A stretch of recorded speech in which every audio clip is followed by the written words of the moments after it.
Welcome to the show. Welcome to the show. This is a new Friday night. We are talking about something I know is near to my heart a little bit.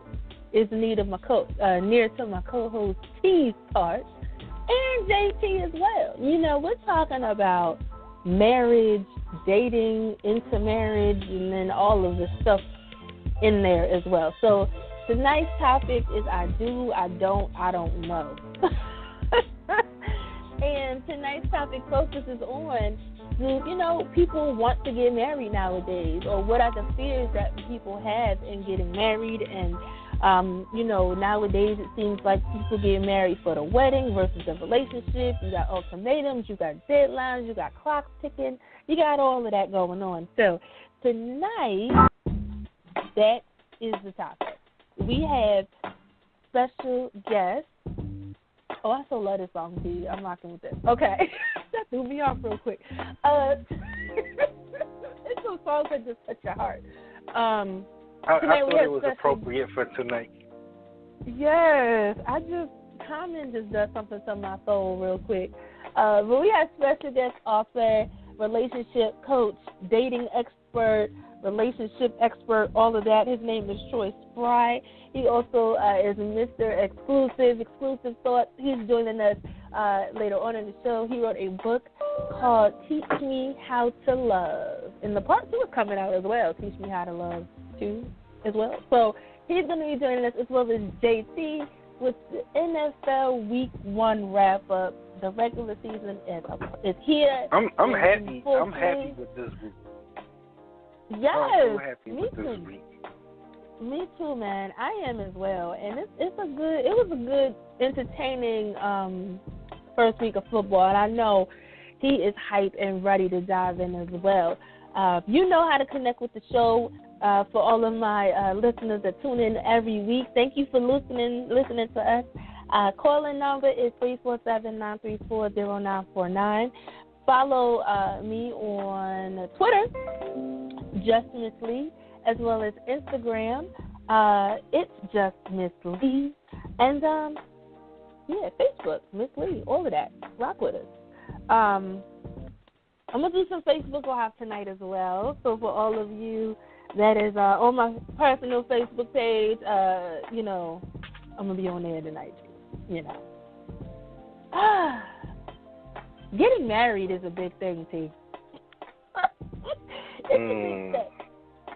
Oh gosh, T. Oh gosh. It's a big step, and I think a lot of people today, I don't know, I feel like a lot of people are kind of nervous, or they just don't have that passion to get married anymore. I hear a lot of people saying that they just rather have a boyfriend or a girlfriend for a long time. They don't want the commitment. They don't want to do the paperwork. You know what I'm saying? But I really feel like the idea of marriage has just deteriorated over the course of these years. And I don't know if it's because people have baggage, people just don't see the value because everything is just given in relationships so soon. So it's like, why do all of that if we're already doing it now? Like, what's the point? But I still have hope. I mean, I do. I don't know. I got a lot of mixed feelings. I'm kind of jaded. I'm like the Al Bundy of this. You know what I'm saying? Like, I've been married for a whole grip of time.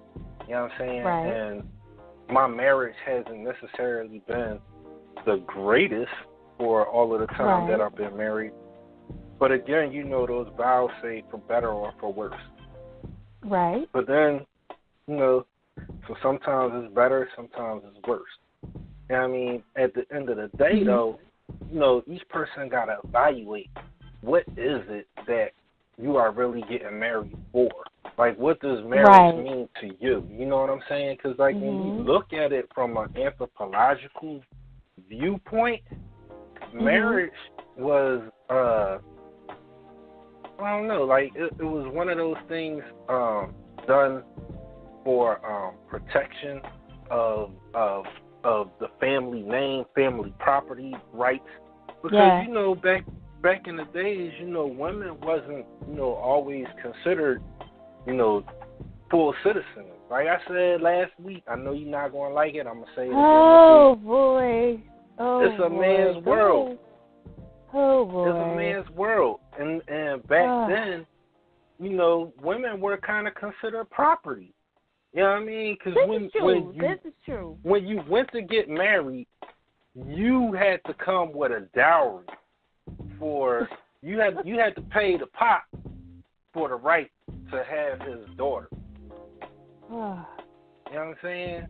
So like when you look at when you look at the evolution and purpose of marriage, you know what I'm saying? Like it served the purpose as a stabilizer in modern society. Right. But at the same time, you know what I mean? Like this whole concept of monogamy is a Western principle, I think. Cause, you know what I mean? Like back then, you know, if you could afford two wives, you could have two wives. If you could afford 500 wives, you could have 500 wives. I'm saying. You know, the whole polygamy and marriage, and I feel like, to be honest, like that is another way to like devalue the meaning of a marriage. Like it's supposed to be he, she come together for a common good, right? But when you start throwing in wife number 2, 3, 4, you know, but then that's on the other side of it. There's never a woman with like 5 husbands. Like I don't understand that. Like I feel that's like not true. That's a subjective way. That's not true. Saying that if I'm gonna be married, and I want a polygamous marriage, I need to be like, I have to be one of the wives. I can't have all of the men. You know what I'm saying? And it's marriage. Like men can't handle they woman. No, that's not true. Bunch of men. Marriage is a construct of society to stabilize society, to stabilize the socialization of the people. There are tribes in Africa and in South America where the woman can have more than one husband. And that is due to the way that their society is structured and set up. But aren't there tribes in Africa that do the castration of the woman in Africa? So even though, like, so what's the point if you're in that tribe in Africa and you got 4 or 5 husbands, but they gonna cut your clitoris up or whatever? That's not all tribes. You can't feel, but there's a lot of tribes that do the, you know what I'm saying? Well, the ones that do that. Well, I mean, that's their society. 5 husbands. That's what they I doing. want to feel all of it. But you know, like I was saying, like it. Aside from the sexual aspect of it, it's a construct of society. It's something for the stabilization of parents raising kids. It sets up a hierarchy of how a household should go, how a society should go, because how goes the family is how goes the society. You know what I'm saying? And it like I said at the beginning of the show, it's a man's world. So back in the day, you had a bunch of kings, and their example of governance is mirrored in the example of governance within the household, within the family structure. Look, ain't no governance in my household. I mean, there might be, but it's not gonna be. There's not going to be it's a man's world. No, because marriage is so much bigger than who has the power over the wife. You get what I'm saying? Like, marriage is something. I'm not even getting at it like that, though, Lee. But see, when you say I'm govern, not getting at it like that. That means like ruling over the situation. Okay? It's like nowadays. Means, what? I was going to say. That means you are my helpmeet. I am the head of the house. And as I'm the head of the house, I'm expecting you to stand beside me. Not behind me, but I'm expecting you to stand beside me. And at the end of the day, the responsibility falls on me to cover and protect my household. So as my wife, I'm expecting you to be my helpmeet so that I can make the decisions and not just decisions solely. Like I make the decisions. I said this, it goes this how it go, and you my wife and you do. No, it's a partnership. You know what I'm saying? Because like at the end of the day, like we're looking at the at the construct, the social construct of marriage. But at the end of the day, it should also be an emotional partnership. You know what I'm saying? And a spiritual partnership too. It should be a I do for you, you do for me. So, like that video that I sent you, what the girl said, if your husband is at home, and if you have the choice to work or not work, and your husband is providing, if that man got to get up at 5 o'clock in the morning to go to work, then you should be up at 4 o'clock to make sure that man got breakfast and lunch. I agree with that. I don't see nothing wrong with that because we helping each other out. You helping me to sustain me, get me what I need to get in the morning and keep me sustained through the day while I make this money to make sure that our household can be sustained. So what's wrong with that? See, and Shorty said it. And she said a whole bunch of stuff. She was preaching gospel. Oh that my girl God. was Ladies gospel. and gentlemen, this girl, you know what? I'm going to share the video on the Justmisslee fan page, and I'm going to share it so you guys can see the video. And she talked about a whole lot of stuff. She was talking all kinds of stuff, and then, you know, I'm not waking up at 4 o'clock in the morning to make you a sandwich. What I'm going to do is I'm going to be sure that you have food when you come home. I'm going to be sure that I'm going to make your lunch the night before. You know what I'm saying? Because I'm not a morning person. I'm not. That's fine. That's fine. You're going to have your lunch. You're going to be good. You know, my hubby's going to work smarter and not harder, that's harder. Cool. Like, but what about breakfast? What? Breakfast? So I'm just short. I'll get the bowl. I'm just short. I can't get no breakfast for you, and I'm gonna have it out on the bowl. I'm gonna have it out for you. You can go ahead and make it your Pop-Tart. What if I want some eggs and some bacon? I'm gonna get your Jimmy Dean croissant sandwich ready. I'm gonna have it out. I'm gonna have it there. You can just pop it in the microwave. You know what I'm saying, and make it happen. You know what I'm saying? I don't know. I get what you're saying, and I get that people in a relationship, because when you're dating, you know, and we're going to talk about a lot, and it's like a 3-part series when we're talking about emotional issues in dating and transitioning into marriage, as well as the expectations. If you're dating, should you treat your boyfriend/girlfriend as a spouse when you're dating? Like, there's certain, I think, as the roles adjust when you're in a dating situation, you shouldn't expect to be treated like a wife. I feel like you can't commit to that level of what roles do and all of that if you're just a girl. I'm not going to expect marriage material from a boyfriend. I'm not, because I'm not in that role. You know, and I think a lot of people get stuck in the whole idea that that's my boyfriend, that's my girlfriend. What's the point of us getting married because everything's good now? People think now. I think a lot of people think that marriage changes things. You know what I'm saying? And it's like marriage does change things. But it's not. I don't think it's a fear that you should have. I don't want to get married because you're going to change.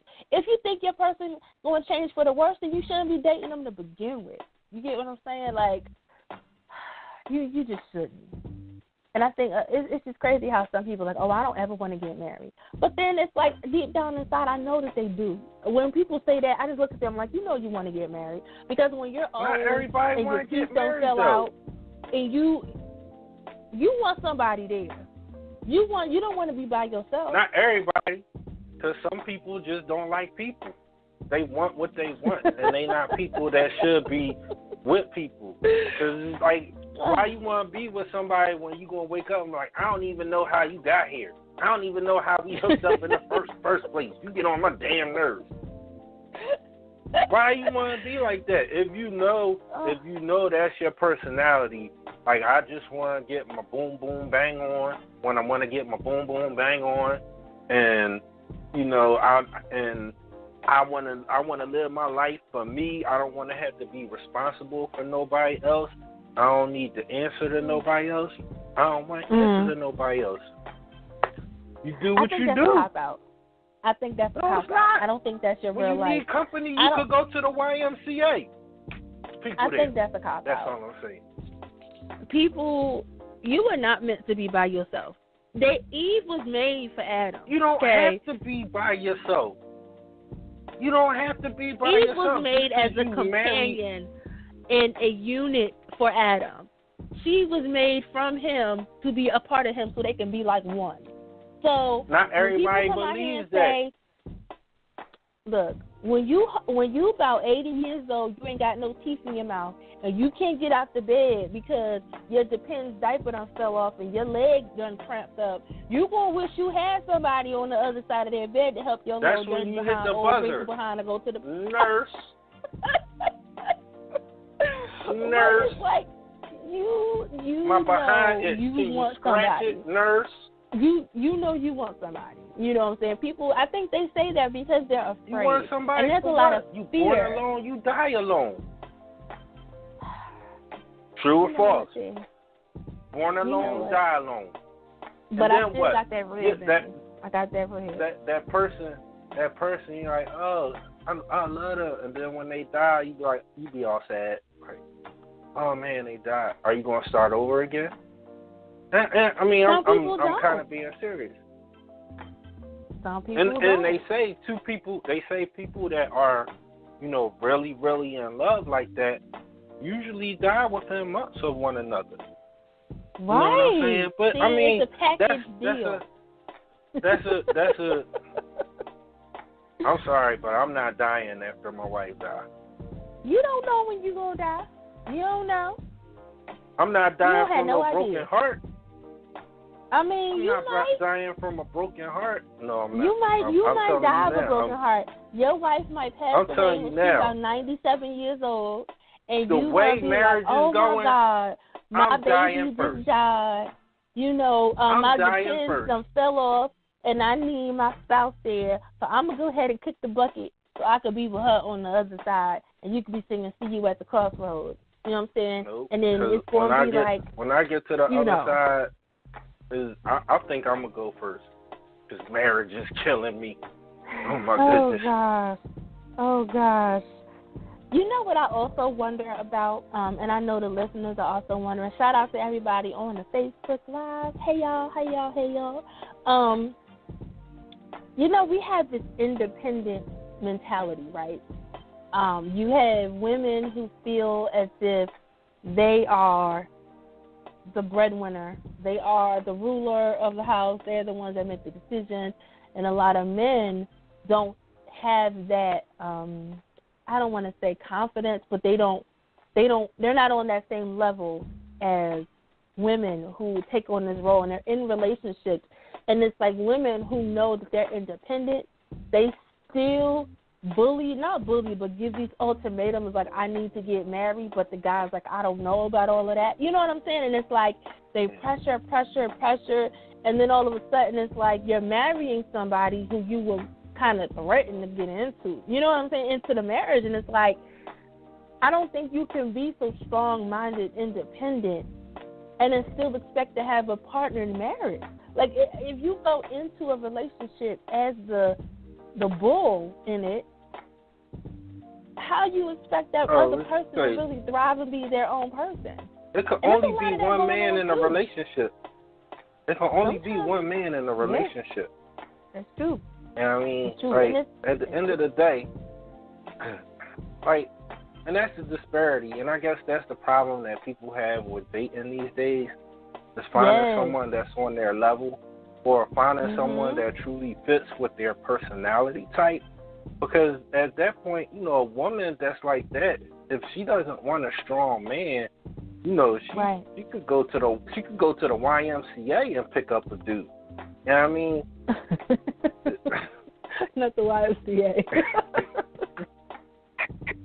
I was just saying, like, if she don't want a strong dude, you know what I'm saying? Like, she could get that anywhere. But if she wants to be in a partnership and she wants, like, everybody, marriage is an ebb and a flow. You know what I'm saying? Like, you get into your grooves, you get into your magic. This is what works, and then sometimes you fall into a rut, and you're like, that magic ain't working no more. You need a new trick. I'm just saying.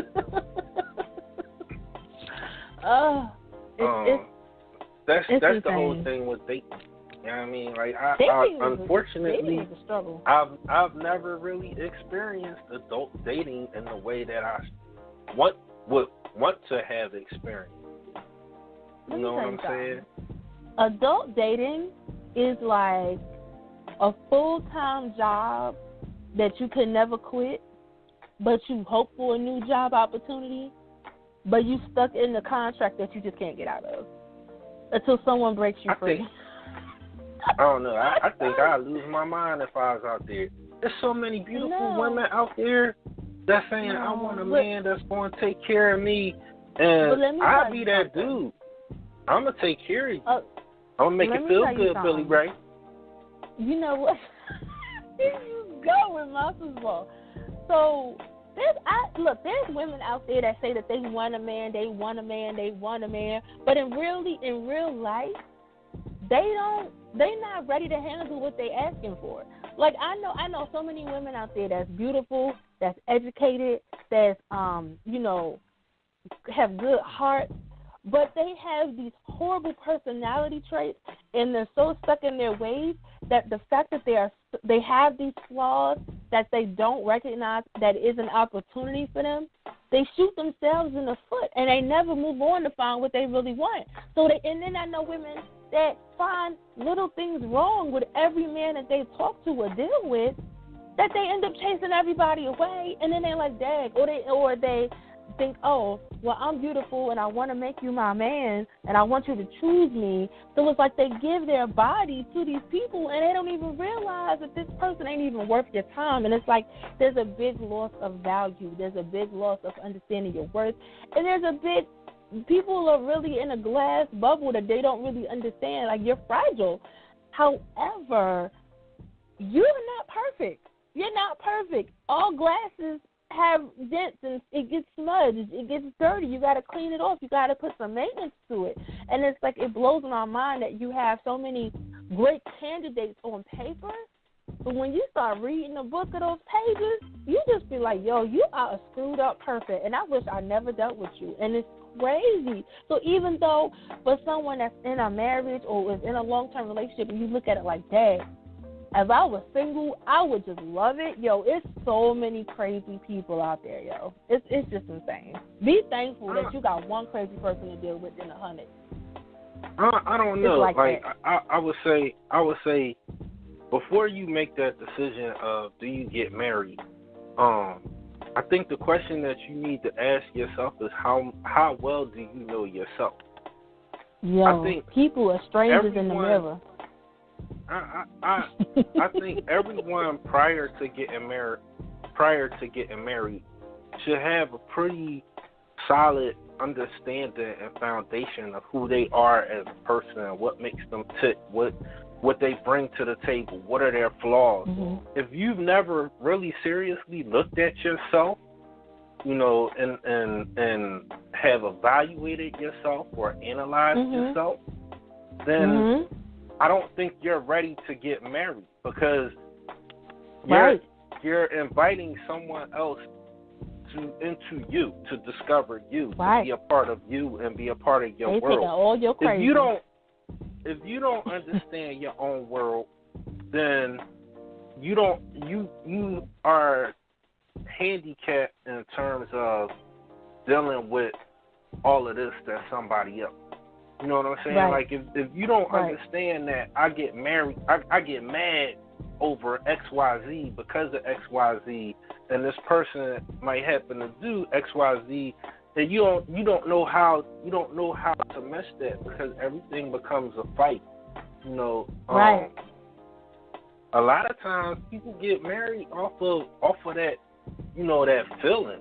You know what I'm saying? Like, oh, so and so makes me feel good. They make me feel like this about myself. I met this person. I'm attracted to him. And then, sometimes it's like, oh, this person, he's giving me the good D, and I can live with the good D for the rest of my life. And they all about that. But after they find out, so what more is it besides the good D? They become disenchanted with what they have. So, again, I say you got to know who you are. You got to know what it is that you bring into the table. You have to understand who you are as a person, and then how does that relate to the other person? Because if two people hooking up and don't know nothing about themselves, they can't deal with each other. And it's going to turn into a mess. It's going to be a disaster. It's a mixed experience. For real, we're talking about dating. We're talking about marriage. I do, I don't know. That's the topic tonight. Troy Spry will be joining us shortly on the show. JT has sports updates. Phone lines are open, 347-934-0949. Let's rock with a little Chrisette Michelle, because I think all people need a couple of forevers. When your spouse dies, you should go right after. I don't care what you say. We'll be back. I know if I meet Chrisette, I'm asking her to marry me. You can have my forevers.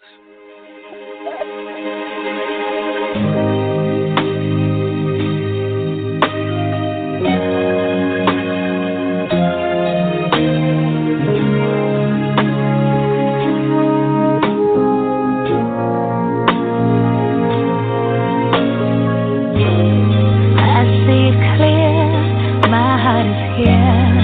We got each other, take it from there.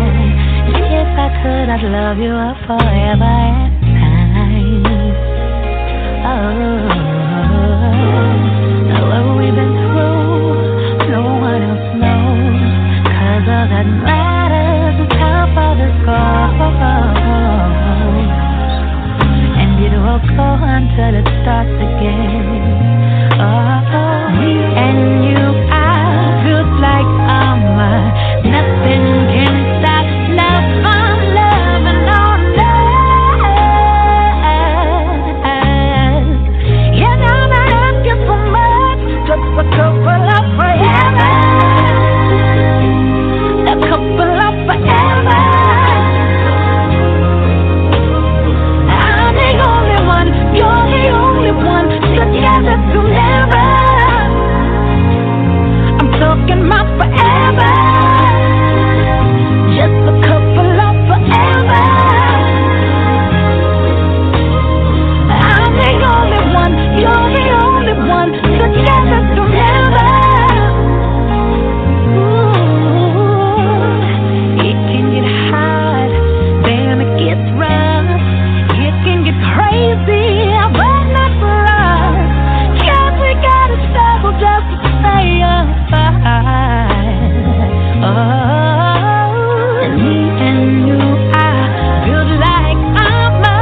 Yes, a couple of forevers.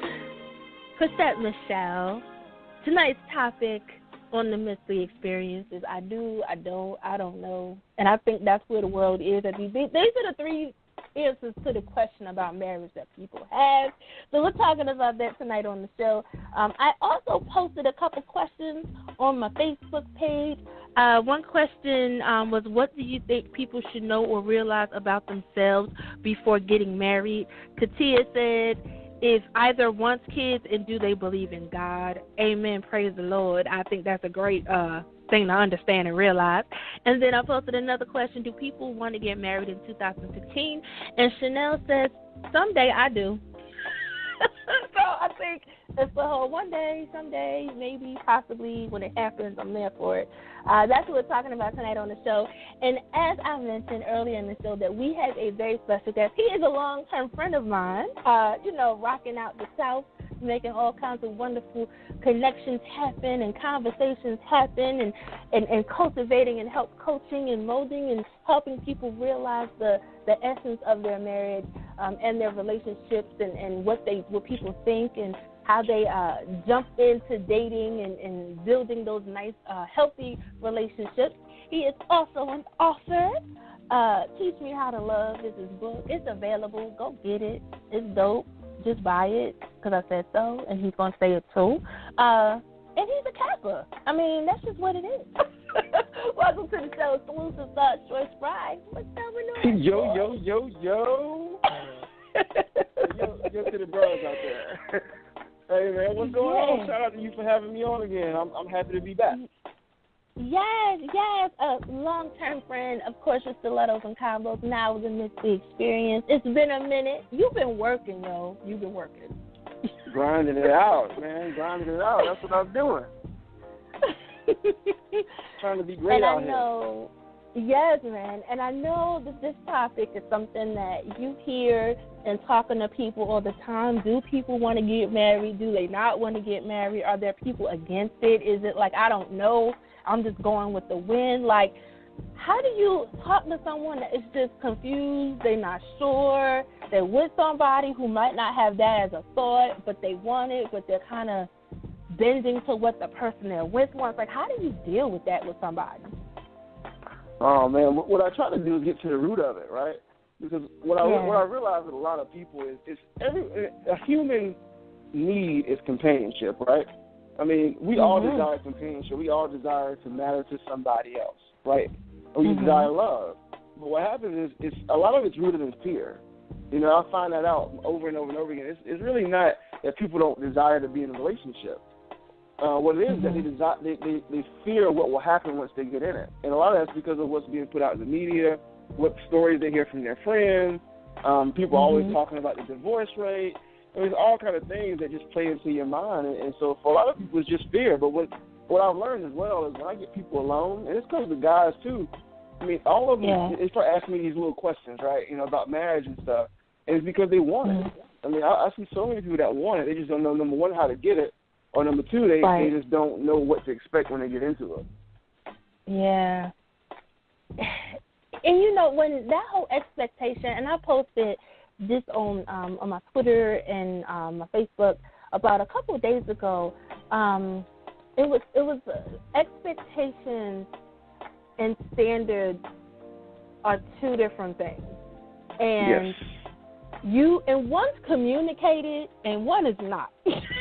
And a lot of times we communicate the wrong thing. We communicate our standards but not our expectations. So when you're in a relationship with somebody and you're dating and you might have been with that person for 6 months to a year, you're communicating what your standards are. I'm not going to date nobody like this and you better be like this. But that might not be what your expectation is, especially if your expectations are, I want to be a mother, I want to have a family, I want a successful career. You know, those are the things that you're expecting to have and your goals align with it. But so many people got it confused with the dating because they're like, my man, he got to have, a 6-figure salary. He got to have an 850 credit score. You know, like, or she got to have big breasts and a big butt, and she got to be thick, and she got to have, you know, it's like, are those your standards? Are those your expectations? Because sometimes they're not the same. Man, listen, it's so real, though. It's so real. And I think what happens, though, is, you know, we get worried about the wrong things, right? And so we're so worried about those standards that you talk about, but we have yet to prepare ourselves for what skills it takes to be married. You see, no one teaches you this stuff, right? All you really know is what you saw growing up. But the best time to prepare for a marriage is before marriage. But see, we'll study everything else except the skills it takes to have a successful relationship. And that's kind of crazy because we spend so much of our life with other people. So we'll be worried about the money and we'll be worried about how they look and all this other stuff.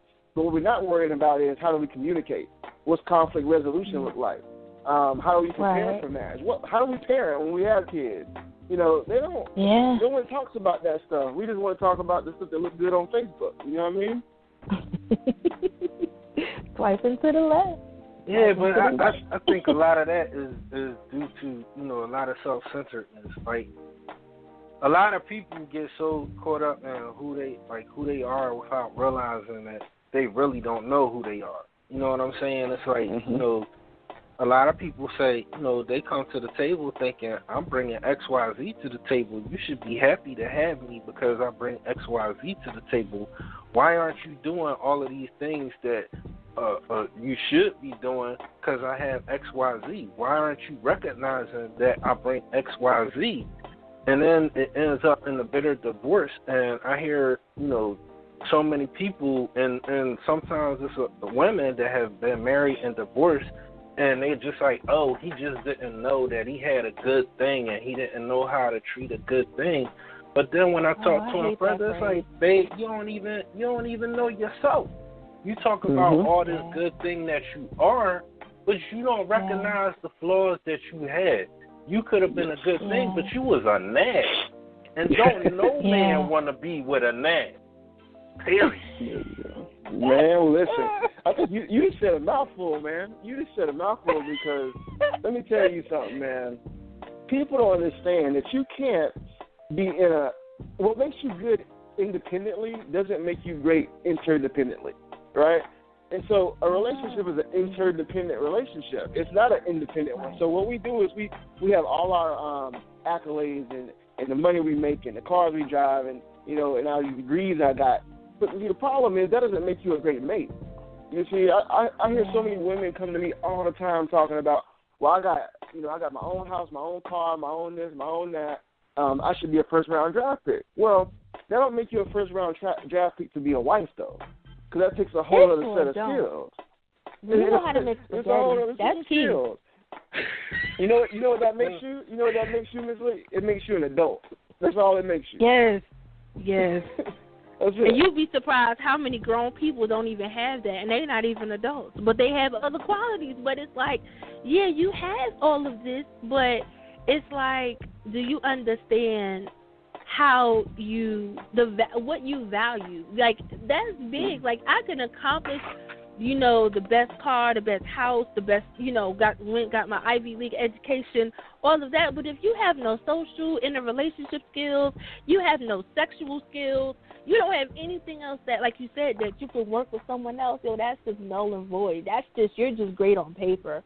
But there's nothing else there. And there's so many, like, I'll have, like, you know, I've been dating for a minute. You know, I'm very transparent, you know, and I've been single for like 12 years. And a lot of that has been by my choice. I have maybe a year ago thought, like, wait, I need to, like, start really taking this seriously. Because it was like, look, the first 4 or 5 years, I was like, and I think people go through this. You're in your late 20s, going into your 30s. You're like, look, I'm just having fun. I don't want anything. I want to just do me, move on, get me together, you know. And then you're kind of like, look, I need to really get my inner soul, my spirit right. I need to purge.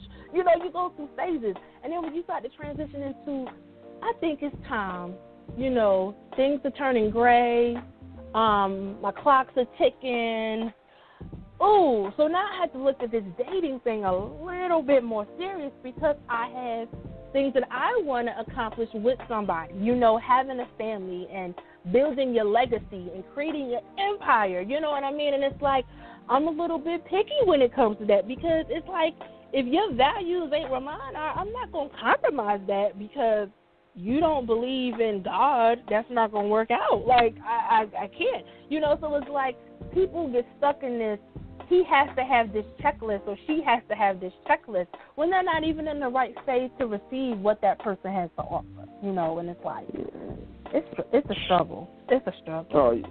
Oh, look, you're right. And here's the thing, the stuff that's on the checklist, it don't really be the stuff that you need to have a successful relationship. You know, I think that's the problem. We don't even know what it's going to take to be, and I didn't even know at first. You know, I had to do a lot of research, a lot of reading, a lot of talking to people that were in, you know, in healthy relationships, and had to learn that there's some relationship skills that we all got to learn.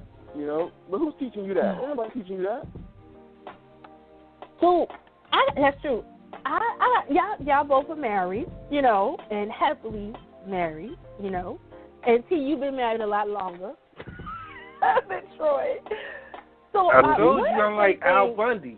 I absolutely love my wife, but I am so jaded. Oh, God. So what if there's some things you wish you'd known before you got married when you were dating? Or when you were courting your wife or whatever to transition into marriage? Like, what are some things you wish you would have known before you said I do? That 25 is too young to get married.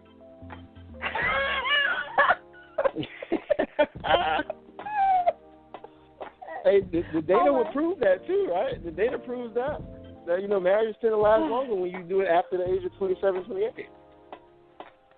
Why do you say that, though? Because there's some people that got married young and they still rocking it out. Well, why do you say it's too young? I mean, because at the time, I mean, like, for me, you know, I look at it like, all right, you know, I grew up in Philly. You know, I wasn't no bad boy, but I done seen enough, did enough. And, you know, like, I came up during a crack era, you know, 90s. So, you know, when you go outside and come back home, getting home is a success. So whether you doing dirt or you just around people that's doing dirt, your chances of survival was you know, you was taking a shot every time you go outside. Kids was getting shot for no reason. Wrong place, wrong time. All over the place. So for me, like, I thought it was an accomplishment that I made it to 18. So when I turned 18, I really started to think seriously about, okay, what do I want next out of life? I made it to 18, what do I want? So I knew that because I grew up in a household with a mother and father, and I saw a good example of what marriage is supposed to be, because my grandparents have been married for over 50 years. My mom and dad were still together. I was like, cool, this is something I want. I want marriage.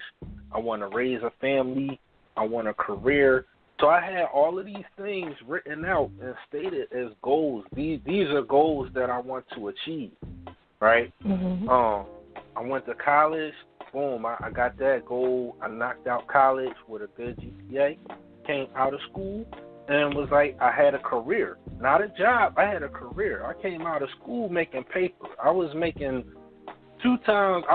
double the amount that I was expected to make when I came out of school. So I came out of school at 21, and I'm thinking, I'm an adult. I'm a big boy. I'm doing all these things that I'm supposed to do. I got a job. That's a career. I got my own place. I got a car. Like, those things that we were talking about, those things that make you good as an independent, but not necessarily make you good as a mate.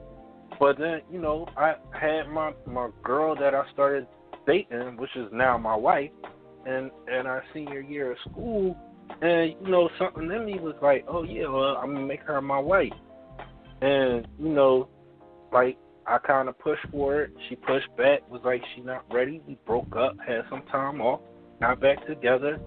I moved to where she was at and got married, young as I don't know what. And even though it was so many red flags that I should have picked up on, that was like, okay, we don't necessarily click in this way.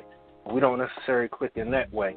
We're not on the same level or same page. I ignored those things because I was like, oh, I'm a grown-ass man. I know what I want. And I always went into marriage as marriage is something, marriage is what you make it. So if you stop trying to make it good, it won't be good. And I went into it thinking that, I'm that guy. I'm that dude. Like, I'm never going to cheat. I'm going to make this a good marriage. I'm always going to try, and I don't believe in divorce. So I jumped that broom. And I'm not saying I chose the wrong person, but it's been difficult. And I haven't lived up to all of the ideals that I had of myself as a man and as a husband. And that became damaging in itself because I started going down certain paths that I shouldn't have gone down, and you had your growing harm pains and hurt, and it just And to be honest, I don't think she was ready for it. Right. So okay. So you would say the one thing that you, outside of it being too young, is like you need to really uncover who you are in a relationship before you get married. Right. I should have allowed myself time to date as an adult, because I was doing things that an adult was doing, but I had not had the experience of dating as an adult and looking for a mate to wholly complement who I am and where I wanted to go in life. Okay. Troy, what about you? Because you were 3 years after. I was a little later to the game, but my wife and I, we dated since college. You know what I mean? Okay. So we dated since college. So we didn't get married till late. People always ask me, well, what took you so long to marry her? And I said, well, you gotta understand something. Who you are at 19 is totally different than who you are at 28. And I just wanted to make sure that our values and stuff still align, during that transition. That's an identity crisis during your early 20s, right? You're trying to figure out who it is you are and what it is that you want.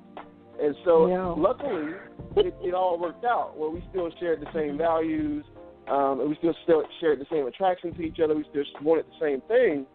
So it was an easy decision to go ahead and marry her. But if during that time it didn't work out, then I would at least spare myself, the pain of a divorce. If I would have got married real early. So I just wish, people understand you got to know who you are first. Who you are, what you truly value, and then what does it take to be married, and then figure out, do you have those things, and does she have those things? I know that sounds like crazy, like it's a research paper or something, but it's not. What you really got to do is you just got to find other people and let them tell you the practicalities of it. Because I think this is what happens, What happens is we go in with the wrong expectations. That it's supposed to be all marital bliss all the time. It's supposed to be fun all the time, and like there's never any hiccups, and all you do is have a bunch of unprotected sex with each other because you're married. We have all these ideas, but there's so much more that goes through it. If you have no staying power, then you'll divorce fast. Why do you think people get divorced so fast now? They have no staying power. So they don't even understand that marriage has seasons. There's seasons you go through. And just like, think about seasons right now. With seasons, you change clothes every season, right? I mean, you got hot season, you got your cold season, you got all these seasons. We change and adjust, but when it comes to a relationship, we don't know how to adjust sometimes. That's when we end up divorced. But also, I think people get into it, especially these days, with the divorce rate being so high, is if it doesn't work out, I'll just try again. If it's not meant to be, then we'll try again. And I think that is a cause and effect relationship that we have with society. Because when you look at so you're saying when people get divorced, they'll just say, okay, I'll just do it over? That's what you're saying? Yeah, right. I think people don't look at marriage as being something permanent and something that necessarily has to last forever. I know some people for as long as it feels good, and then people like, all right, I'm out. This don't feel good no more. I'm out. And I agree. I'm saying that, Lee, because back in the day, it wasn't that easy for a woman to survive on her own after a divorce. And that's why we have the laws set up the way that they are. And, now with, the push for equality amongst men and women can make their own livings and things of that nature, people get into it like, this ain't working. I ain't sticking with your ass. I'm out. You know what, though? I think we have some people that are like that, but I know people personally, and I deal with people, I work in the baking industry, and, I'm dealing with people getting divorces and all of these various things, and they need accounts separated. You'd be surprised how many people get divorced and they never want to get married again. Like, honest to God, my father is one of those people. He's like, I did it once. I had 2 kids. I'm good. I don't need to do that no more. Like, I think it's, and I kind think of feel the same way. way. So it's like some people might have, maybe younger people have the mentality of, oh, it didn't go good and I'm done. But I think the older you are, and you might have that long for companionship, but so many people who've been through a horrible marriage, or like a marriage that their expectations were at like 80% and it ended up being at 30%, they're like, man, the hell with that. I'm good, and I don't need to do that no more. And it's unfortunate because they really want to get married again.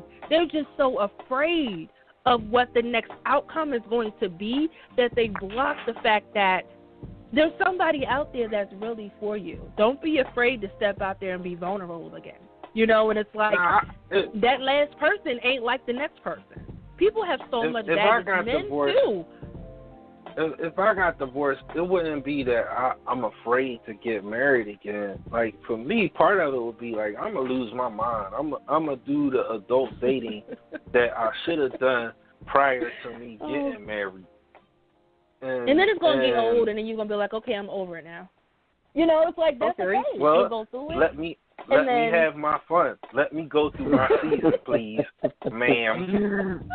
Yeah, it's crazy you say that, but here's one thing I hear all the time. Is, people, I hear the word practice marriage. Like, people really think there's a such thing as a practice marriage. Like, you just go try it out, figure out if you like it, then you get divorced.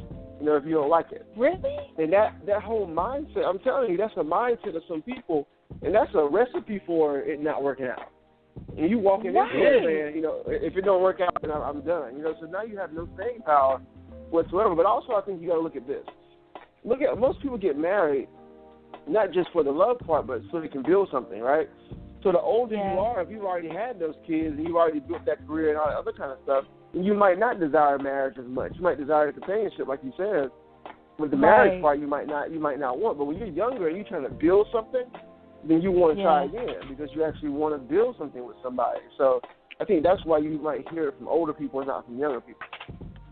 Yeah, because people be like, I ain't doing that no more, especially when they done coughed up like $50,000 for a wedding and they done, merged. Oh, that's ridiculousness.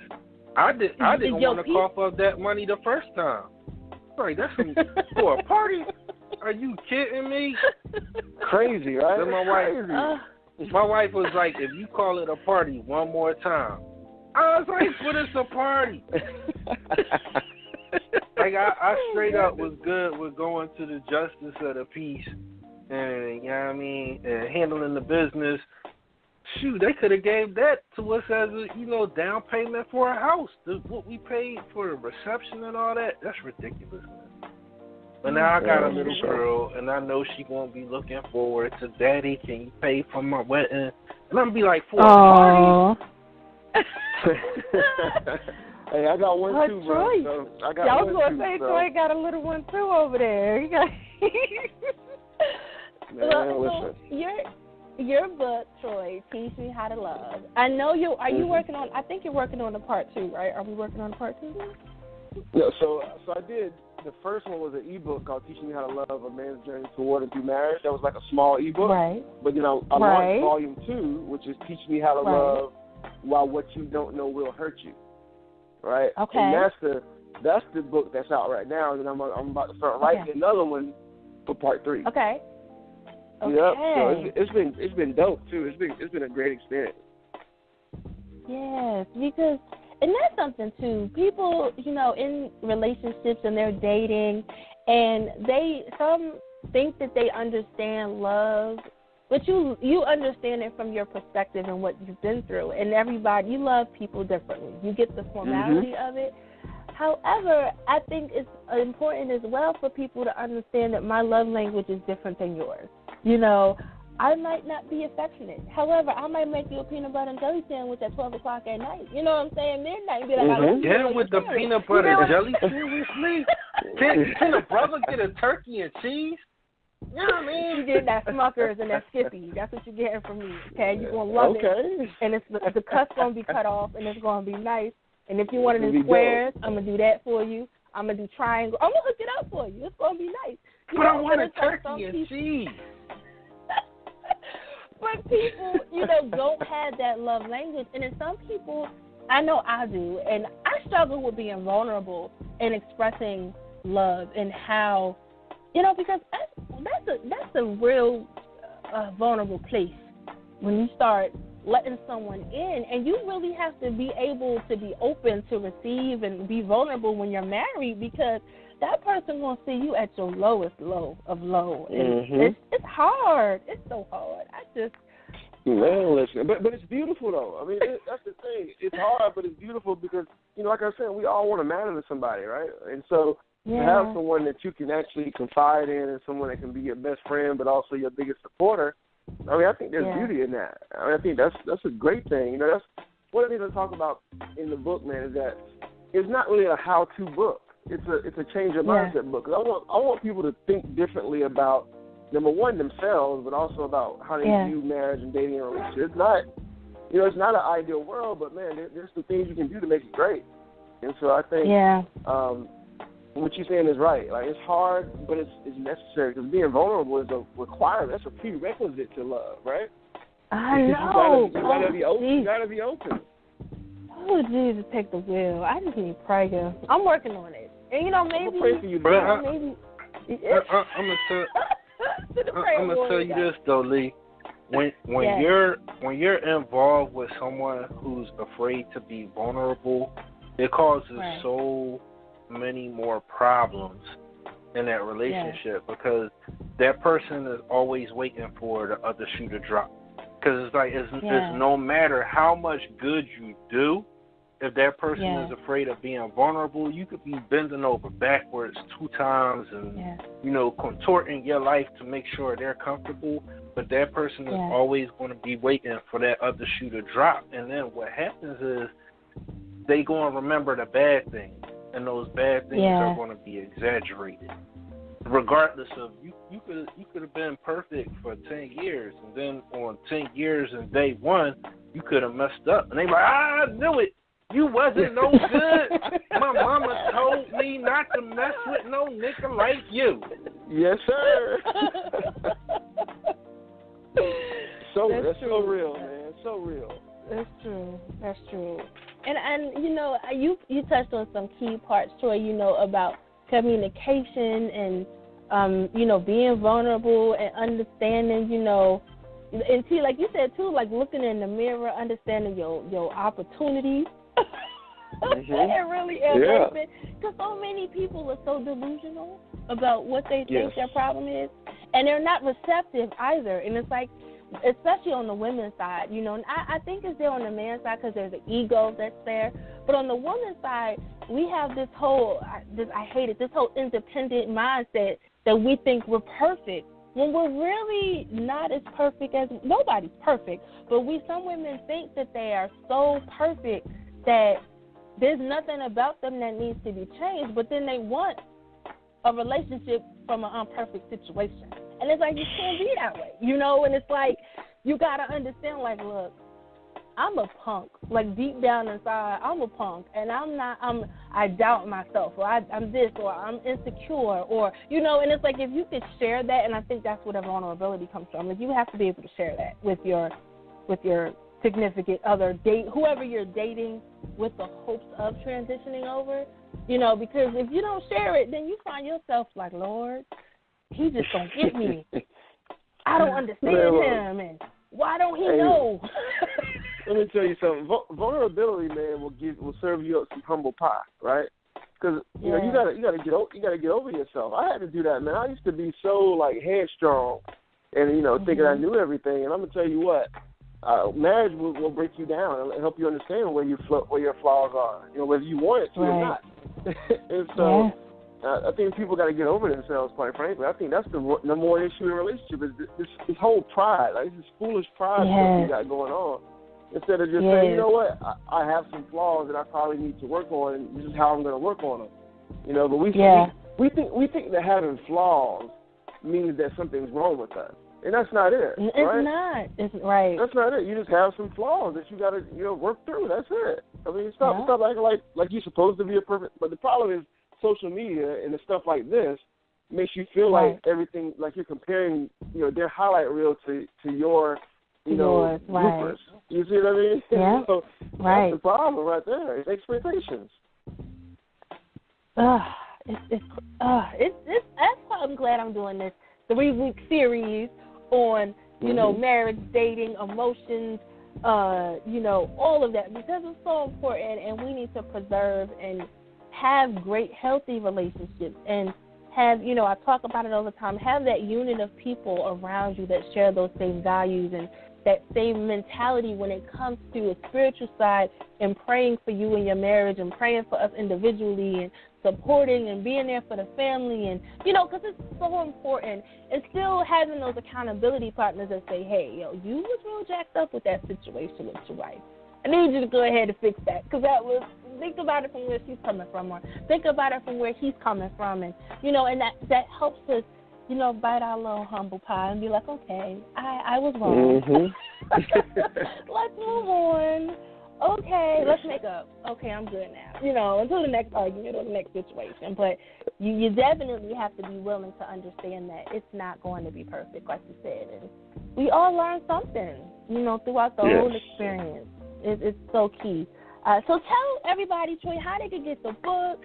I know you were doing a lot of events in Charlotte and speaking engagements and all kinds of wonderful things. I can't wait for you to come to the DMV. Can't wait for that. Oh, yeah, I'm coming. I'm still working on putting that together. Yes. But listen, let me tell you. So here's the thing. You can find the book on Amazon, right? But if you just go to www.teachmehowto.love.com, teachmehowtolove.com, you can find it there. You can find the reviews on the book. You can figure out what people are saying about it. And you can also order a copy. You can order an autographed copy, or you can order a copy off Amazon. So, I mean, it's been blessing a lot of people. I'm really proud of it. And I think people are writing me back and saying, hey, this changed my mindset on dating, or this helped me get through it. This helped me navigate, my relationship. And I'm like, hey, that's all I asked for. That's why I wrote it. So I'm excited about the project. Yes. I love it. Definitely. I want to let everybody know where they can follow you on social media. I love your Instagram posts. I love your tweets. I love all of it. So let everybody know how they can follow you as well. Because your nuggets of inspiration are just great. Well, you can follow me on Instagram at XKlusive5. And when I say exclusive, I'm a capital, so it's XKlusive. Right? It's XKlusive and number 5. And if you just go to Facebook, you can get me at XKlusive Thoughts. So, really, you know what I tell people? If you just go to my website, you can find me everywhere. Just go to XKlusivethoughts.com, you can find me everywhere. Nice. Yes. Troy, we're going to definitely have you back on, because you are definitely a friend and Southern friend of mine. I appreciate you heavily. Yeah, man, it's all about the I do's and the I don'ts and the I don't knows. And it's okay to not know. It's okay. Like, some of us have those I don't know moments. People that are married have I don't know moments. I mean, this is real life right there. I mean, embrace it. I'm with you. We'll be back on the Ministry Experience with JT with our NFL reel of what's going on in the NFL Week 1. I know he's hyped. We got a lot to talk about. We'll be back. Let's rock with a little Tamia and Eric Benet. Spend my life, man, because that's just what we need to spend some lives. It's the Ministry Experience.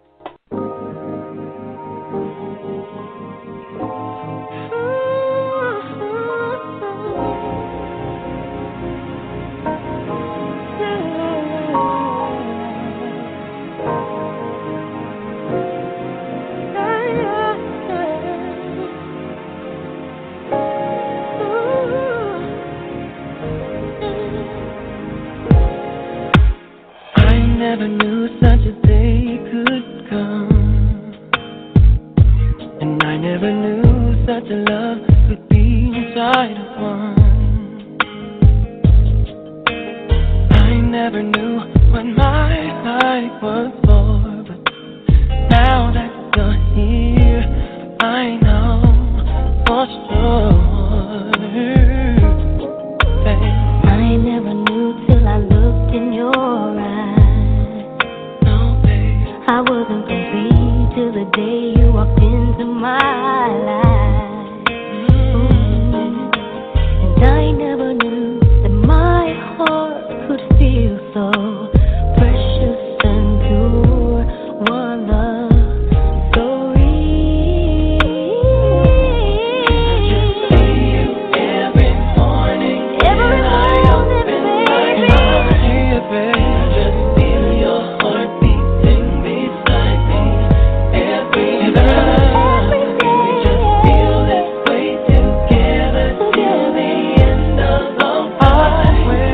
Can I just spend my life with you? Now, baby, the days and the weeks and the years will roll by, but nothing will change the love inside of you and I. And baby, I'll never find any words that could explain just how much my heart, my life, my soul you've changed. When no one else understands, tell God and the whole world you're my man.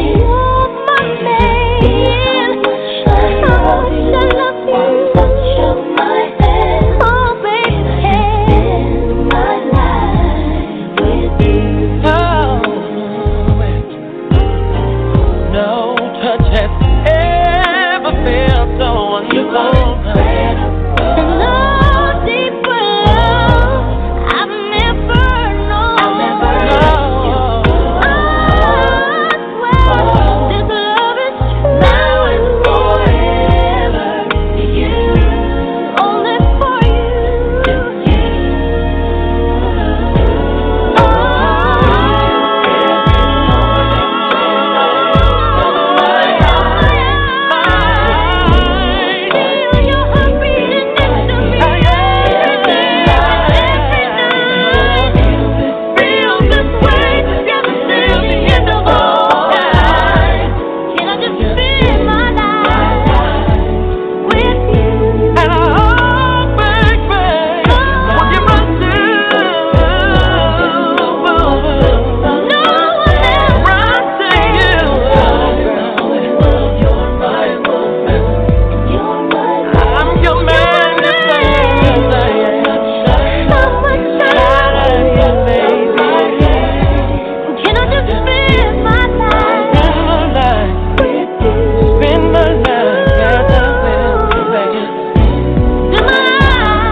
Spend My Life.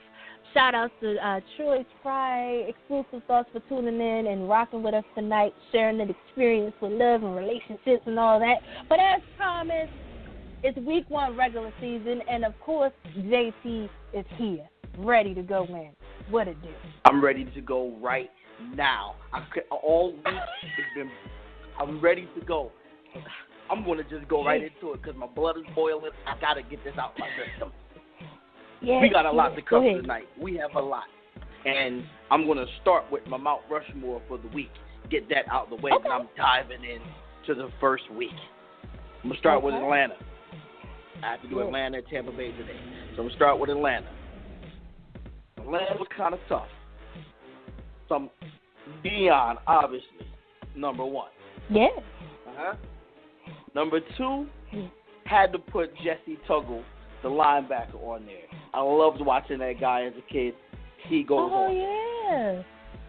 Yeah. Number 3, gotta put Mike Vick on there. Gotta put him on there. Yeah. And number 4, defensive end from the 70s, Claude Humphrey, Hall of Famer. He makes the mountain. He's got to be on it. Best defensive end in franchise history and a Hall of Famer. They ain't had nobody since then. I'm sorry. No, they got Deion's a Hall of Famer. So that's 2 Hall of Famers on the mountain. So yeah. So Tampa Bay was very easy for me. Very easy. Warren Sapp. Done. Yeah. Yep. Derek Brooks. John Lynch. Now, the 4th one is Taster's choice. I chose Rondé Barber, the best corner in franchise history. Now, I was torn between Rondé Barber and Mike Allstott, but I had to go with Rondé. I like that. I like that over. No objections? Yeah. Yeah, but then wasn't you putting coaches on the Mt Rushmore too? If I felt a coach was deserving, I put it on there. I mean, listen. He put if you wanted Dungy on there. If you wanted Dungy on there, that's cool. Just not for this list. For me, those players were. Yeah, listen, nothing against Tony. I love Tony. But those players, that Tampa Bay defense, oh, my God. Oh, yeah. And they all played together, too. That's the crazy part. Yeah. And they all make the mountain, so, yeah. Tony could have been on the Indianapolis situation, too. He could. I think he did put him on. You didn't put him on Indianapolis? Nah, he didn't. He didn't put him on Indy. Nah. Wait, did I? Nah, he didn't. Did I? No, I didn't. I thought you do the AFC South yet. He didn't. Oh, he didn't get there. I'm sorry. Yeah, I didn't do that Go yet. right ahead. Okay. That's next. That's next. Okay. All right, so let's just dive in to the week. Let's start with the game last night. The Jets 37 to Buffalo's 31. That game was insane. The Jets were dominating that game. They were dominating. Yeah. It was 21-7, and then fumble happens, and they take it back. They score on defense. It was crazy. I want to say, I don't know where Revis Island is, but he's more like Regis Island because he's looking real old out there. 2 weeks in a row, he's gotten toasted and burnt. Yeah. Ooh. I don't know. I'm going to say on last night's game, I was kind of rooting for Buffalo. Because, they got my man Shady on there, and I want to see Tyrod Taylor succeed in the league. Well, they just fired their offensive coordinator, Greg Roman, the worst offensive coordinator in the league, just as San Francisco. They got rid of his ass after 2 weeks because he is the worst. He is not an NFL coordinator. He needs to go back to college. They can't. He sounds like the old Eagles coach. I'm sorry. Chip Kelly is fine. Y'all. Real quick, let me just dive into Chip Kelly real quick. Chip Kelly minus 1 year was a 10-win coach. Eagle fans forget that. It was the year he had all the control. It went downhill. He doesn't have all the control in San Francisco. So expect them to be a 10-win team. Maybe not this year, but coming up, because that's what his record says he is, a 10-win That was coach. Andy's team. That was Andy's team. He just came in. He was a substitute teacher. Stop. Whatever. Let me finish this game with you.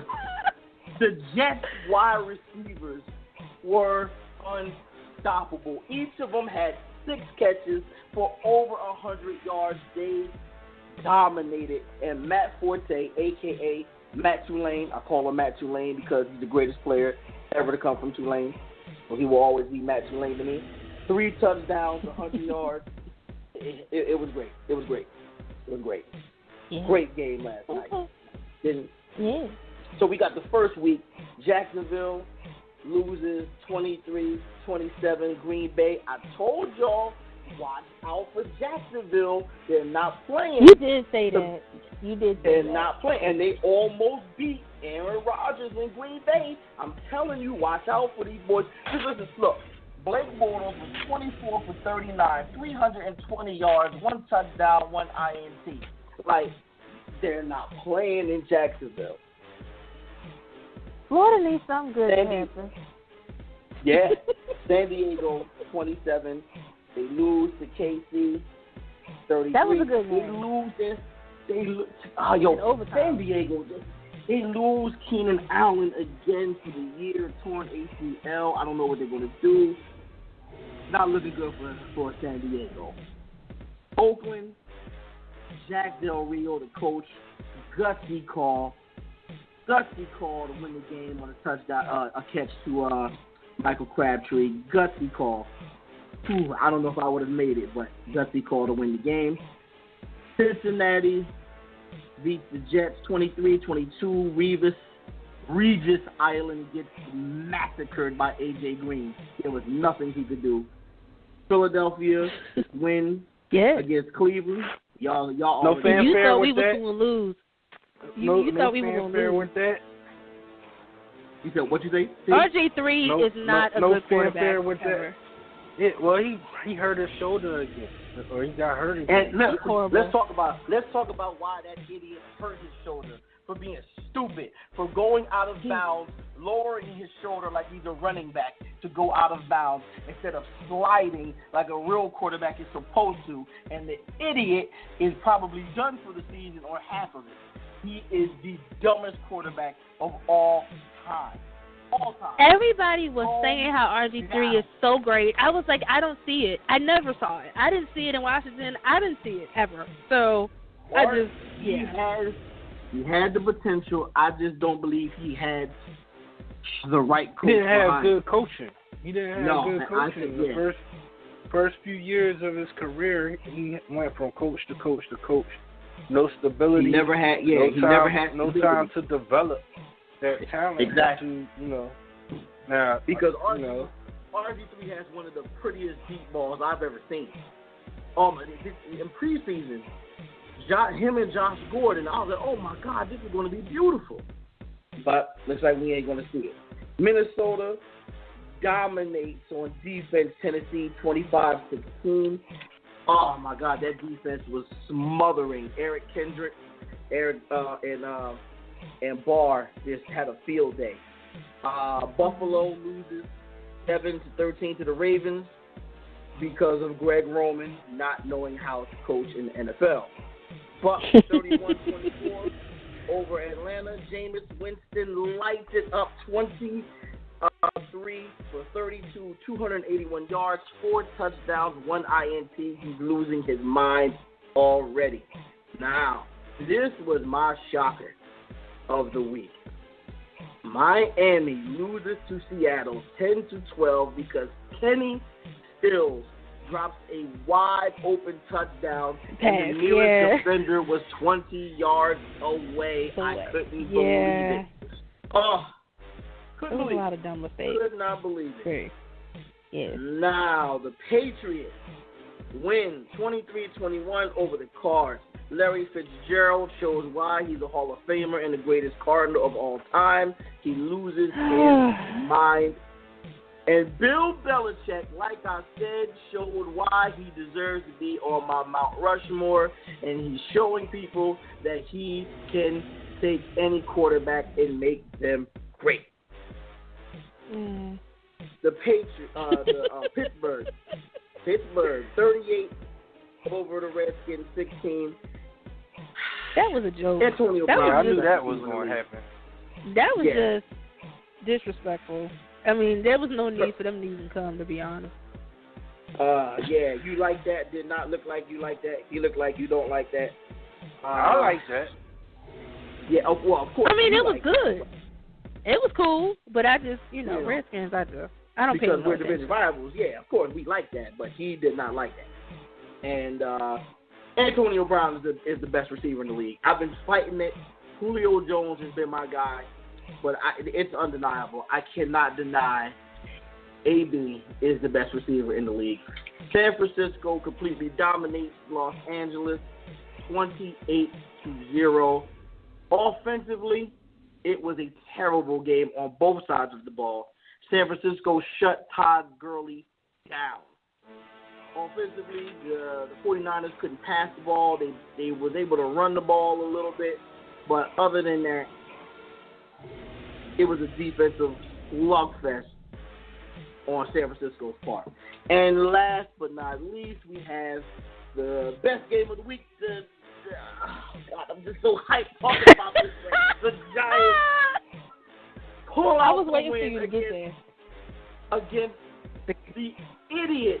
You know what? They're no longer the Dallas Cowboys. They're the Terrence Williams. That's what they are. You've got to say that again? Dumb it. I said they're no longer the Dallas Cowboys. Their name is the Terrence Williams. That's their name. The Terrence Williams. That's their name. That's how stupid Terrence Williams is. This idiot catches the ball. Now, let's remember, their kicker made a 56-yard field goal already in that game. Right. Already. Yep. All you have to do is get out of bounds. Get out of bounds. That's all he had to do. He catches an uncontested ball. Now, it's one thing if you catch the ball and make an attempt to go out of bounds and you get caught and you don't get out. That's one thing. But it's another thing. He wasn't even nowhere near it. Turn upfield. The ending couldn't have been any better. Dallas Cowboy fans started to attack me. I was getting phone calls from Cowboys fans saying, your team sucks. You got, I said, hey, you're calling me. Why are you calling me? Because I got harassed for a week because their idiot wide receiver, Terrence Williamson, lost the game for them, and I love it. I will say this about those Cowboys, and I am not a Cowboys fan.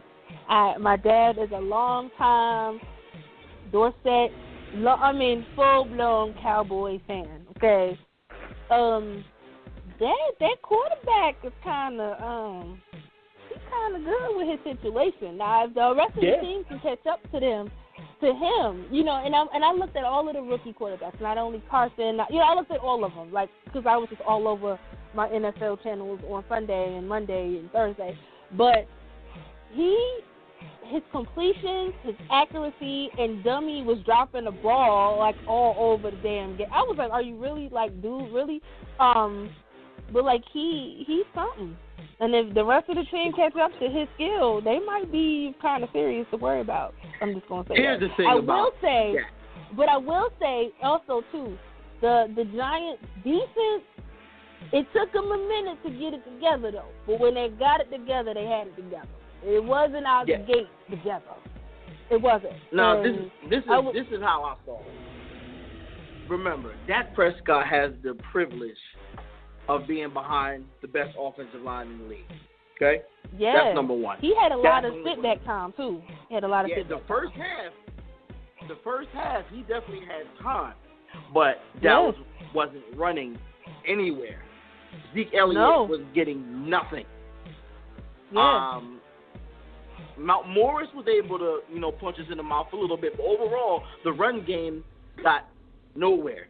We handled that. Yeah.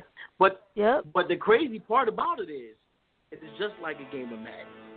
You can move the ball down the field all you want. But as long as I can hold you to 3 or nothing in the red zone, that was a successful drive. And that's what we did. They moved the ball.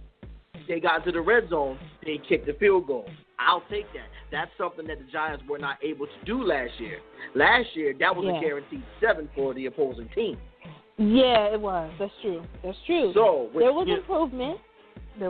Now, let's talk about the defensive line of the Giants. This is obviously an improved defensive line. Now, it took them a minute to get used to that line in the second half. They started handling, I don't want to say handle, they did a better job against the best line. Every line, I don't want to say, if they are the best, that means every line that they deal with is underneath them. That means we're going to have more success from our defensive line, if that's the best. And we've had, a decent amount of success against the best. It's going to be a problem for other quarterbacks for the rest of the season. So I see good things from the team. Now, with you guys, the Eagles, no, it's not hope. It's a reality. Just wait. Just wait. Now, with you guys, I like what I saw from Wentz. Let me tell you what I like from Wentz. Me too. Everybody likes what they saw from Wentz. This is what I like. I mean, because people was already saying, "Oh, he's the next elite quarterback," and I appreciate that my team could possibly have, but I mean, I want to give it some time. You know what I mean? Like I do too. We were playing the Browns. I mean, let us play somebody. Let me tell you, I'm gonna tell you what's gonna happen in Philadelphia. Okay, this is what's gonna happen. It happens, y'all. Philadelphia fans do it all the time. Carson Wentz had a great game. So let's say next week he has another great game. Oh, my God, you guys are going to the Super Bowl. He's the greatest quarterback in franchise history. We're playing Chicago. He has one bad game. You turn on Philadelphia, the fan, they're going to be ready to hang him. They're going to be ready to lynch him. They're going to be ready to burn his house down. They're going to be ready to... Let me tell you something. That's what's going to happen. Let me tell you something. You're speaking of the Philadelphia bandwagon fans who don't know the team. The true Philadelphia Eagles fans, that's what I said. And you guys know, Mr. Experienced listeners, I've said this in the beginning. I am rocking with Houston as my secondary team because it's going to take me some time to really, see what's going to happen because this is a whole new team. It's a whole new team, a whole new situation around a whole new offense. So I can't allow myself to get bored into the hype because it's a developing situation. For those Philadelphia Eagle fans that go all the way in like we're going to the Super Bowl, they're just stupid fans. They don't know no better. And I don't pay them no attention. I really don't. So, and I'm in a lot of Philadelphia Eagles fan groups and Facebook groups, and it was the consistency. You had the novice fans.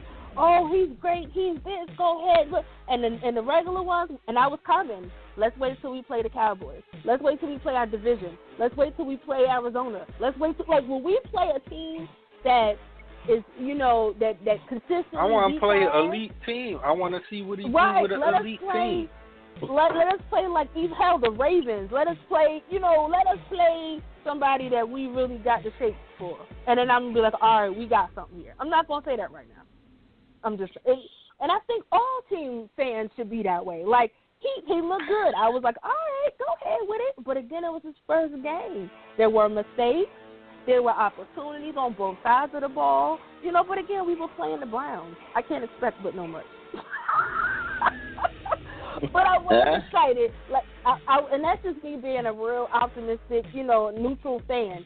And and that's why I was watching the Cowboys game. I was watching the Giants game. I partially paid attention to the Redskins, but I knew how the outcome of that was going to be.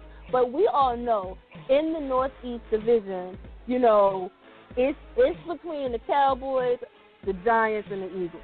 That's really where your 1, 2, and 3 is going to come out of. I'm paying attention to that. Well, first of all, people said the same thing last year, and Redskins won the division. You know what? The last year was just disrespectful as a whole for the NFC. It was just nobody talked about last year. We moved past that. We just but we gonna see how we look. This season is going to be great. If the rest of the season shapes out like week 1 and the start of week 2, oh my God, this is going to be a great season. Going to be a great season of football, and I will be here to talk about it every Friday. Let's go next week. I'm doing the Colts and the Jacksonville Jaguars. That's what's happening for my Mount Rushmore. And what's your game of the week next week? What's your game of the week? What's the game you're looking for? My game of the week next week? No. My game of the week. I have a couple. Okay. I want to see the Green Bay Minnesota game. Okay. The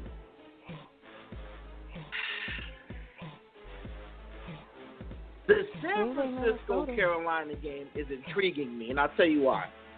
After watching San Francisco's defense do what they did, I'm curious to see how Cam will handle that defense. Will it be the same result as the Super Bowl, or will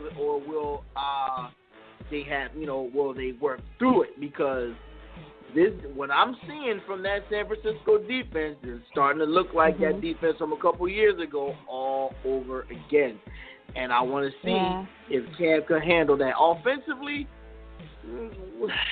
I think they need to start capping it again, but it is what it is.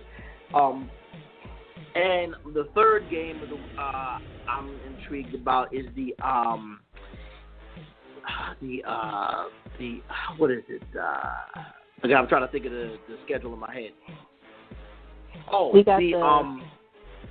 The Atlanta Oakland game, because Oakland's defense is nasty, and they have an offense brewing over there that can be real crazy. So I want to see what Oakland's defense can do with Julio Jones. And those are my three games I want to, outside of course my own team. Those are the three games I'm looking forward to seeing. All right, it's gonna be interesting. To be, I don't know. I'm looking at the schedule, and there's a lot of interesting matchups next week. I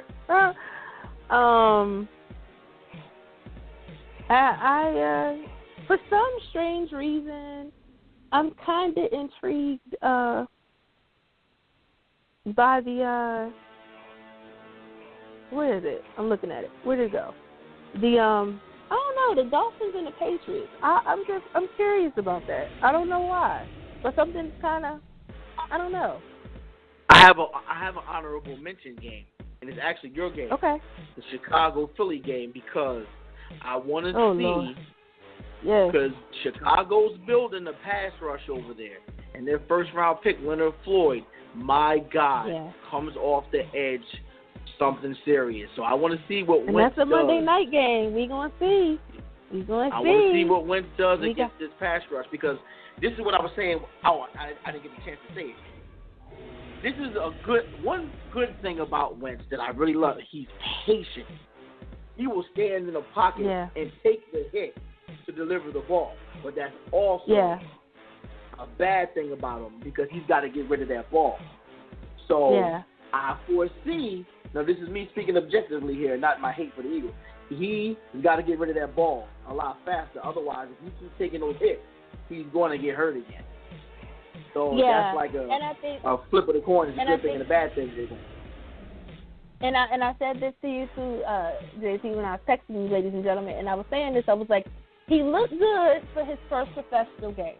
He looked good, but again, we were playing the Browns. I think this week will give him a nice a week, because we don't play again until Monday. So that'll give a nice week to really analyze, get an idea of what's going on, not get so many batted down passes, it's going to be a learning situation. And the Bears, we don't come easy with the Bears. Our record against them is not always a good situation. So it's going to be a good game, and I can't wait to see how he adjusts, how we adjust. We're in Chicago actually, so it's going to be interesting. It's in Chicago. It's going to be cold, almost cold, hitting chilly. I don't know, whatever it is up there. But it's going to be interesting. Football weather. And it's going to be great, and I can't wait. Football season is here, man. And for all you out there that's already picking them Super Bowl picks, you need to kill yourself. Okay, that's disrespectful. If you going out there talking about Cowboys making it to the Super Bowl, I need you to go outside and shoot yourself in the pinky toe with something, because that's just ridiculous. Just to put that out there. These stupid Cowboy fans talk about we going to the Super Bowl. I'm going to need y'all to go somewhere and sit down somewhere. That's just ridiculous. Speaking that nonsense. Ugh. It's a missing experience. You think our Cowboys are so delusional with y'all foolishness. Okay. I'm sorry. I had to get that out. It's a missing experience. We will be back. Anthony Hamilton, the best of me. JT, I'm loving it. I'm ready. It's dope.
Hamilton, best of me. It's the Justmisslee experience with JT and T. We're here making it do what it do, what it do, what it do. In this wonderful Friday night, of just conversation and talking about our do's and our don'ts and our don't knows. And, shout out to Spry being on the show. As always, definitely get his book, Teach Me How to Love. This was the first week of the dating relationship conversation on the Justmisslee experience. And, I do want to leave some parting words for tonight's show, and I'm definitely going to let T leave his parting words because, he's going to say something crazy like it's a man's world, and I'm going to have to just want to shake him from afar. But it is okay to know your real truth and how you feel about marriage. It's okay. I don't want anybody to think that they should want to get married, should not want to get married. But know your truth. If you are saying it just to fit in, or if you are saying it just to, convince other people or try to psych out your man or your woman, to say, I don't want a relationship, but you really do, then it's not authentic and it's not real. If you know that your end goal is to be in a marriage or have this level of a commitment in a relationship where, you can share those vows and have that unit or that union, live it, own it, and kill the relationship that ain't giving you that or helping you work towards it. If you know I just want to play and you honestly believe in your heart of hearts you want to play, then play. Play and be safe. You know what I'm saying? But don't lead people on. Don't pretend, and don't try to manipulate someone to want marriage when they don't. Ladies, stay out the jewelry stores. Stay out of taking your man to the ring stores and picking out your ring. Cut all of that mess out, because at the end of the day, a man knows he's going to marry you before you know he's going to marry you. We think it, but they know. They've already thought about it. And some men, they might not think about it right away because they're trying to figure out if you're crazy, if you're not crazy. But cut all of this. I'm going to Jared. I'm picking out my ring. I'm giving him hints. Watching Say Yes to the Dress while he in the house. Stop the hints. If you tell him this is what the goal is, and you guys are communicating what your goals and what you guys want to have in the future, then it's going to happen. Don't rush it. It's going to let the relationship play its course. You know what I'm saying? That's what I got to say about that tonight, T. Stop. Don't. Cut the jewelry shopping. Stop picking out your ring. Go ahead, T. What you got to say? I'm just gonna say, just wait. Pump your brakes. If you under 28, pump your brakes. Don't speed into it. I mean, be really sure of be really sure of yourself. Know who you are. Understand how you deal with different people's differences before you go in and putting yourself in a situation that's real easy to get into, but real hard to get out of. For real. Like I said, I'm like Al Bundy. I'm old and jaded. I've been in this game for a minute. This is worth it. I mean, if you going to stick with it, it's worth it. It definitely is worth it. But do it for the right reason. You know what I'm saying? Right. And that's about all I have to say on that this week. Next week, we have special guest, Crystal Wilson. You might know her as Ronnie from the Players Club. She's going to be joining us. She's also on this season House of Healing on Iyanna Fix My Life, dealing with the angry black woman myth. So you're going to see her story unfold for the next 3 weeks because it already aired last week. So it'll be coming on tomorrow. So catch it, watch it. You'll be 2 episodes in. And the topic in the 3-part series of dating and marriage is emotional baggage in relationship transitions. So next week we're going to be talking about men and women's emotional stuff and how when you evolve your relationship from dating to fiance to marriage to long-term marriage to damn near 50-year marriage, how all of those things that have been carried with you from prior relationships transpose into your new transition in your relationship. You'll be surprised how that baggage is in there from men and women, and it just hurts the marriage or hurts the new engagement, as opposed to helping. So we're talking about all of that, and of course catching up with Crystal and Iyanna and all of that stuff. So yeah, it's going to be a good week. We're going to make it do what it do, and I hope you guys enjoyed the show, and we will definitely catch you next Friday, 8 o'clock, the Justmisslee Experience And catch all of our former episodes right here on Blog Talk Radio /Justmisslee. Everything's linked on the Facebook, Instagram, and Twitter pages, so definitely search for Miss Lee. You'll find all of the links, all of the show pages, all of that good stuff, so you can catch up if you happen to tune into the show a little bit late. So we'll catch you next week. Thanks for tuning in. It's the Miss Lee Experience with T and JT, and of course, Miss Lee.